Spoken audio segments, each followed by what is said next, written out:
তার জায়গায় নব্য স্বৈর শাসক আসার জন্য ব্যবস্থা হচ্ছে।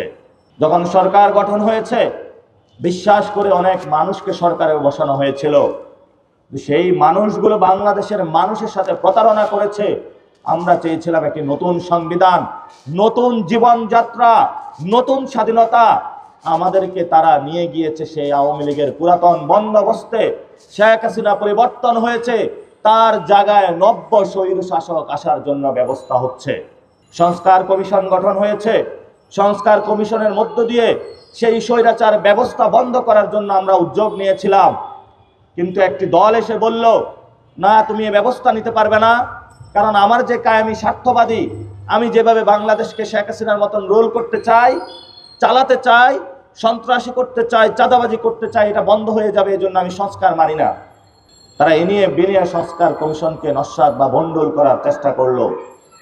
মানুষের আন্দোলনে এই সংস্কার আবার জনমানুষের কাছে এই ইলেকশনের মধ্য দিয়ে গণভোটে আবার ফিরে গেল।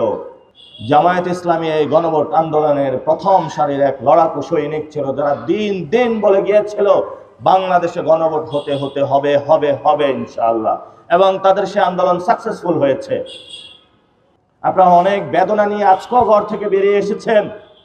এই বেদনা নিয়েই শহীদ উসমান হাদি পথে ধারে ধারে প্রত্যেকটি মসজিদে মানুষের কাছে গিয়েছিল যে আমি জান দিব তবু জুলাই দিব না। জুলাই হলো ইনসাফের কথা, জুলাই হলো চাঁদাবাজের বিরুদ্ধে, জুলাই হলো সন্ত্রাসের বিরুদ্ধে, জুলাই হলো দখলদারের বিরুদ্ধে, জুলাই হলো আমার বাচ্চার অধিকার, জুলাই হলো আমার মায়ের অধিকার, জুলাই হলো আমার বোনের অধিকার।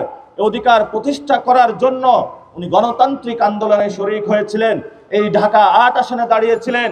কিন্তু যারা ঢাকা ৮ আসনের গ্যাংস্টার মাফিয়া যে ব্যবস্থা রয়েছে, বাংলাদেশের যে মাফিয়া ব্যবস্থা রয়েছে, ভারতীয় আধিপত্যের যারা বাংলাদেশে দালাল রয়েছে, তাদের কাছে এটা সহ্য হলো না।